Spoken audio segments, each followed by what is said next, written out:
NIOS DLED के case में lordship 18 month के NIOS DLED को ऑनरेबल सुप्रीम कोर्ट ने जब बाहर किया, ये वन टाइम थी बिल्कुल, जो इन सर्विस थे, जी जी हम भी थे, अदरवाइज तुम्हारी नौकरी चली जाती बिल्कुल लॉर्डशिप। पर इसलिए लॉर्डशिप ऑनरेबल सुप्रीम कोर्ट ने तुम्हें इतना थोड़ी कृपा करेंगे कि वहाँ तुम्हारी नौकरी बचा के तुम्हें गवर्नमेंट स्कूल के लिए भी एलिजिबल। लॉर्डशिप एक बार जब बचाने का अगर मकसद है जी तुम वहीं के लिए एलिजिबल हो, बाकी ये नहीं कि आप गवर्नमेंट जो वहीं के लिए एलिजिबल कर दिया, इस रिव्यू से आप अन्य स्कूल के लिए भी कर प्राइवेट जी इट्स नॉट क्लियर कि whether this will be applicable to the. यही मैं क्लैरिफाई करने के लिए लॉर्डशिप सेक्शन 2N दिखा रहा हूँ एक्ट का। एक बार लॉर्डशिप देखेंगे, जब भी मिनिमम क्वालिफिकेशंस ले डाउन करते हैं, लॉर्डशिप एक चीज कंसिडर करेंगे, आर्टिकल 14, 15, 16 भी प्रोवाइड करते हैं कि इनको सेम स्टैंडर्ड्स रखना है। लॉर्डशिप एक चीज कंसिडर करेंगे, लॉर्डशिप एक चीज कंसिडर करेंगे, एक सबमिशन है बिल्कुल लॉर्डशिप, तो एक सबमिशन लॉर्डशिप कंसिडर कर ली lordship, just one submission. Lordship section 2N जो मिनिमम क्वालिफिकेशन ले डाउन करता है और स्कूल को डिफाइन करता है, it includes both private and public schools, same all schools are covered by same minimum qualification. उनके रूल्स है, उनके रूल्स के हिसाब से अगर आप फिट नहीं है तो नहीं, उनसे लॉर्डशिप ने जो इंस्ट्रक्शन मांगा था वो लाए नहीं है, लॉर्डशिप इसी पर वो इंस्ट्रक्शन ले आते। इन्होंने इंस्ट्रक्शन मांगा था लॉर्डशिप ने कि क्या जो पार्लियामेंट्री अमेंडमेंट्स हैं वो कवर्ड है या नहीं, उसी में लिखा हुआ है।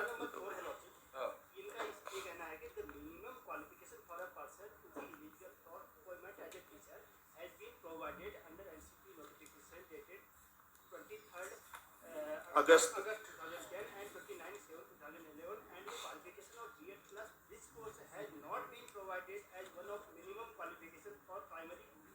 असिस्टेंट टीचर, ये तो तुम्हारे खिलाफ जा रहा है। जो नहीं ये गलत है ना लॉर्डशिप, प्रोवाइडेड नहीं है ये तो 2010 और 11 की जो एसेंशियल जो क्वालिफिकेशन है, ये प्रोवाइडेड जबकि पैरा 4B में प्रोवाइडेड है। लॉर्डशिप वो इतना क्लैरिफाई कर देते, अगर लॉर्डशिप इतना ही क्लैरिफाई कर देते कि क्या पार्लियामेंट्री अमेंडमेंट से ये कवर्ड है। petitioners were appointed in in different private schools. Petitioners were appointed as teacher in different private schools. At the time of their appointment, ये B.Ed थे ना सर? हाँ जी lordship, different private schools based on their B.Ed qualification.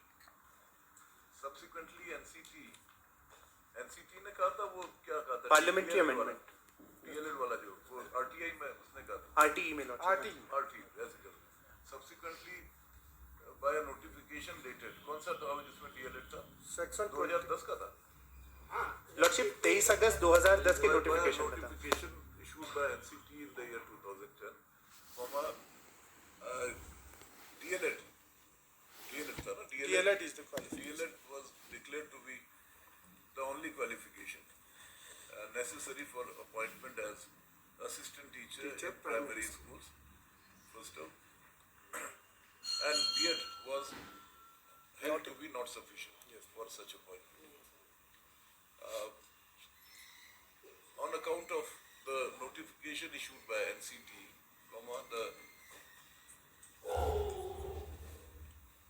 there was an imminent threat of termination of services of teachers serving in private, such teachers serving in private schools who were not having DLED qualification. Therefore, to protect the interest of such persons या such teachers, ये किसने bridge course वाला किसने निकाला? मतलब ये NCT ने निकाला। NCT ने रिकॉग्नाइज किया, NIOS ने को ऑथराइज किया, Ministry of human resources, ministry of education, Central Government हाँ central government, came out with a notification. कब? डेटेड 17 अक्टूबर 2017।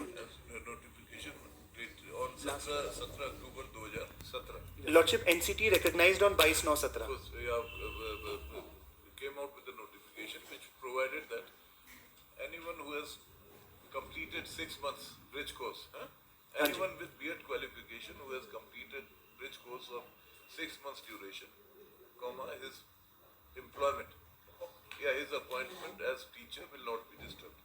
लॉर्डशिप टिल 31 मार्च 19 ये date. Petitioners are all the petitioners completed bridge course in the light of section 23 of RT. RT है। yeah